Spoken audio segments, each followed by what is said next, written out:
pardon my appearance because I just decided to like film this, like getting off my bed, because I've become like more in touch with public speaking as of late, and what's more public speaking than YouTube? So I also don't have enough phone storage because I'm filming this on a phone. So if it cuts, it's me like uploading it, deleting it, uploading it, and deleting it. Anyways, hi, welcome.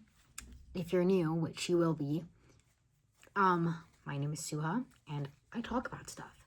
And so, I posted some, like, opinions on, like, my TikTok, and that got a lot of attention, and, like, well, that was it. Like, I posted 2 opinions, and then that got attention, and then I was thinking, I've been, like, writing this article for so long about this thing I feel so strongly towards, and I never, like, finished it because writing takes so much. But here I am, and I'm talking about the same thing. So the title, well, once again, this is all on a whim, not scripted, so we'll see where this goes. The working title of this piece is probably something about, like, how words, like, how rhetoric holds women back. Okay, probably something like that. But yeah, I mean, that's true. Like, okay, first let's define rhetoric. Rhetoric is like semantics, I guess. It's terminology. Rhetoric, I have no degree in anything, actually. I'm still in high school. So I would define rhetoric in simplest way possible. It's kind of just like words. It's like phrases that you say all the time, but like there's like some like hidden meaning, I guess. Not hidden meaning. There's like, it's like persuasive language. Yes, thank you. It is persuasive language. That is rhetoric. Okay. And so what do I mean by hold back? I think rhetoric single-handedly delegitimizes the experience of women, specifically when it comes to, okay? Because, look, you have a woman, she comes out, oh my God, actually, I'm back. So, how rhetoric works is it does a couple of things. It can either minimize, or it can deny, or it can like redirect the conversation. So oftentimes you'll hear something like she was asking for it, like something about like what she was wearing. You'll maybe even hear like, oh, like it wasn't really like that. She said yes. Like all of these very common phrases that sexual assault usually means. That is rhetoric. And why it's so like, it's not funny, sorry. But it's like, it like baffles me how like we've sat down, we've had this conversation. This is why this language is like, it's discursive, okay, right? Like it's not actually like addressing the issue. It's kind of like deflecting who the blame goes to. And we've sat down here. We all know that this isn't how to handle this. But like time and time again, responses like this to women coming out with allegations, just so like, there's so much power. And that is why rhetoric is so powerful. Because like words aren't just words. They shape legacies. They can they can make futures. It is just so insane to me that like just a few like words can completely change an experience for someone. Like that's just wow. Let's like look at some examples, because obviously like everyone knows sexual assault is bad and what people say against it is bad. But like you think that, and then you look at what actually has happened and you're like, wow. Well, obviously like some of us don't need this to be said like laid out like this, but some of us like you know it, but then you don't see it come into play, right? So let's look at it. Okay, does anyone remember the case of Chanel Miller? She was this She was at a Stanford party when a student from Stanford, who's there on, I think, an athletic scholarship, had assaulted her, and he had assaulted her really, really badly and very, very violently. And she was found in a dumpster by two guys biking around. And her whole case, she was anonymous, I think, until she released her book. And the basically, Brock Turner is this student, and he's on Stanford. He's attending Stanford on scholarship. And then when this whole case goes down, where he's accused of assaulting someone, his father comes out and says in his behalf, oh, we don't need to ruin his life off of 20 minutes of fun. Wait, I'll find it. His life will never be one that he dreamed about and worked so hard to achieve. That is a steep price to pay for 20 minutes of action out of his 20 plus years of life. Wow. Okay.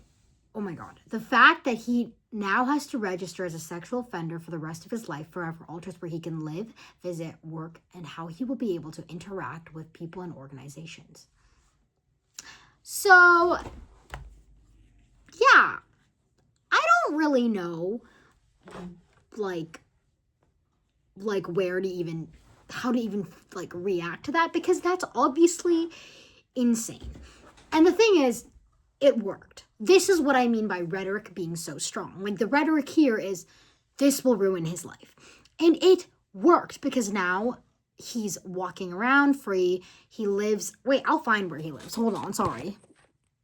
So he lives in Ohio, his hometown, I'm pretty sure, under the name Alan, because his full name is Brock Alan Turner. And he only had to serve 3 months of his 6-month sentence, which was already cut down.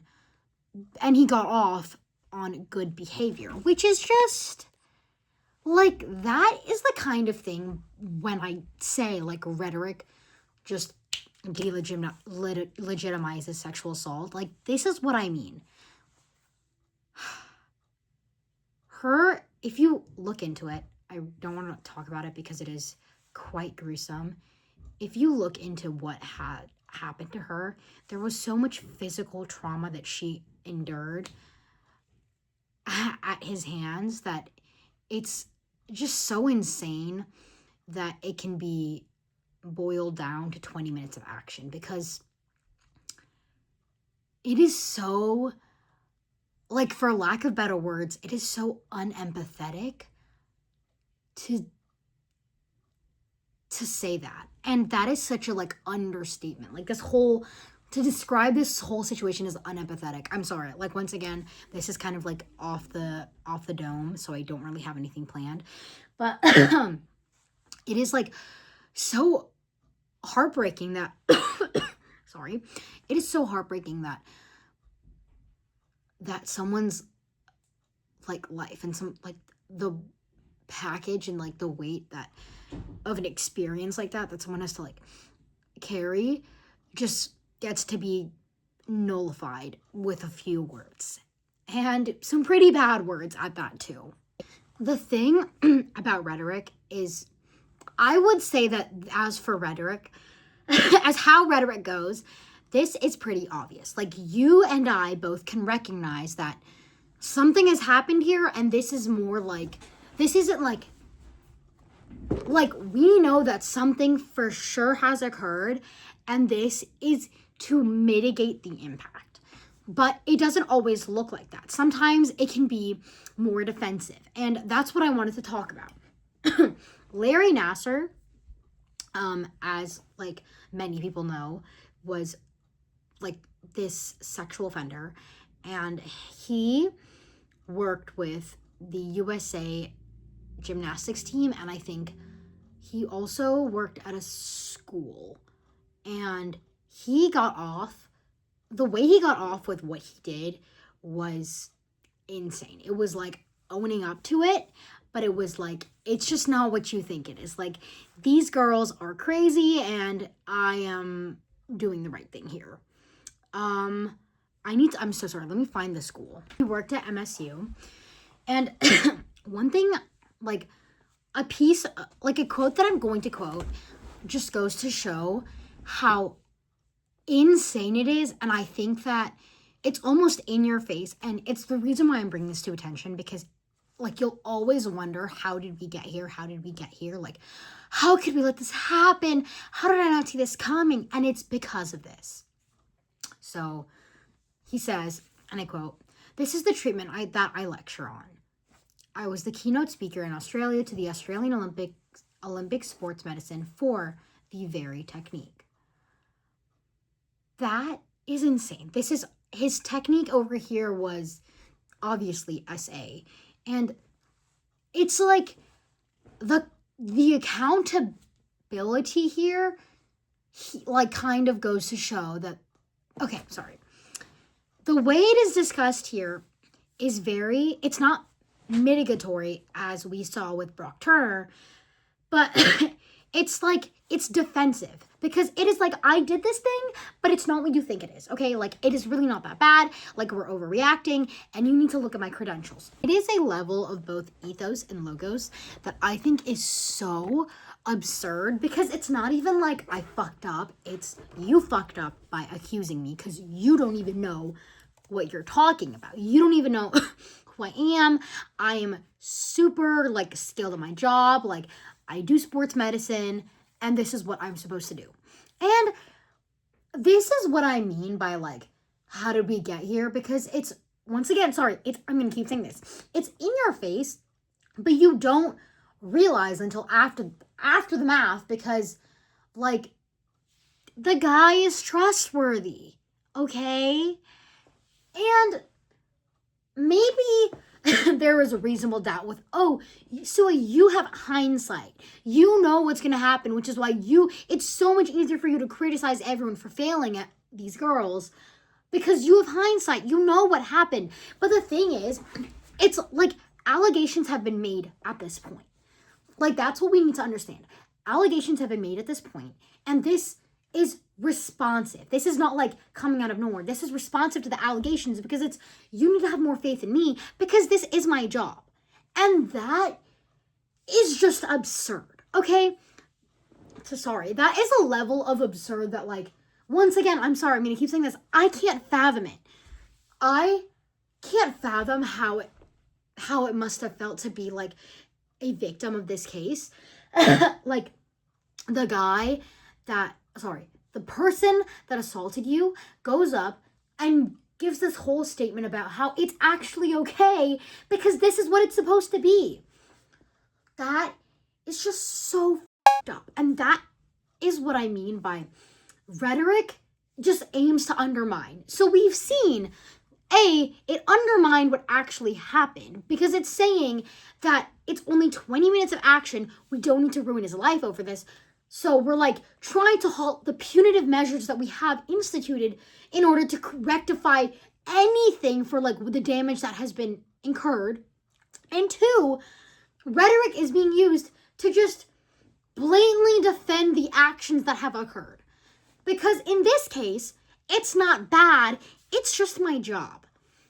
And they're really, like, that is my thesis for this video. And once again, I'm so sorry because I really just didn't have anything planned. I just got off I was watching Bend It Like Beckham and I was thinking, and I was like, wow, like, this is really, like, sitting on my chair. Actually, I think I know why. It's because I made this video about obsession and, like, how the scene in it is an allegory for, and it's the scene that, like, Bear and Nikki are, and Nikki's face just goes, like, blank. And all the comments that I made on that video, well, not all, but a lot of them were like, oh, he didn't even know. He didn't even know. Like, at that point, like, it's not like he did that on purpose. Like he didn't know that Nikki was possessed. And I'm thinking, wow, that right there, this is rhetoric used to like, these people aren't even real. And this is rhetoric that we're seeing used to undermine, like, what this character has gone through. Like, can you believe that? Like, even in this fictional universe, people are so keen and quick to defend this guy because he didn't even do anything wrong. And I don't care if the comments are rage bait. because they still prove my point that rhetoric exists. Rhetoric in these cases exists almost solely to not even to like to like get the guy out of trouble, or sorry, get the assaulter out of trouble, but it exists almost solely to undermine the experiences of the victim.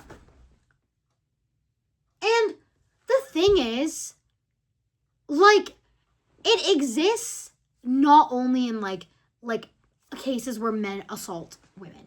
It exists in cases of men assaulting men, women assaulting men, women assaulting women. Like, you'll see it as, oh, like, a guy assaulted you and you're a guy. Like, dude, like, just stand up, like, get up. Like, once again, like, it's a guy. Like, that's not an assault, bro. Like, get up. Like, that, once again, that rhetoric is not even trying to, like, defend the guy, but it minimizes the actions that have happened to you. Or, like, women on women, it's like the same thing. It's like, get up, like, that wasn't real, like, it wasn't even a man, or like, oh, I bet you like that, like, once again, same thing. Or with women on men, like, you're a man, like, that's not real, I bet you like that. Like, okay, I'm gonna wrap this up, because this is like a first YouTube video, and I don't even think anyone got to this point, because I'm like a nobody.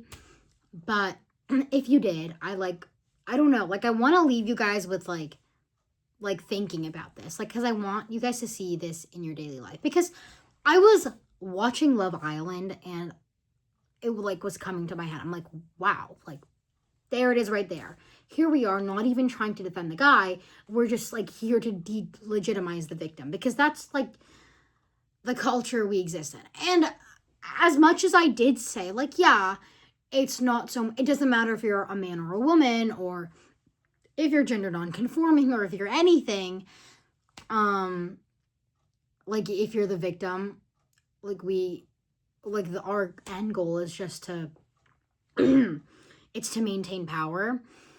That is true, but it's also because, like, being the victim is seen as effeminate, and we just hate women so much that, like, why would we try to defend anything that even resembles a woman, regardless of if you identify as a woman or not? Anyways, sorry, tangent. I was watching Love Island, and I saw this come into play, because obviously on Love Island, it's like, it's very heteronormative, and that's what sells, right? Well, different story. Like, you could see the way they were treating this girl. It's like, why is she being aggressive? Why is she getting up in Casey's face and saying all of that? And, like, it's as if Casey didn't do the same thing.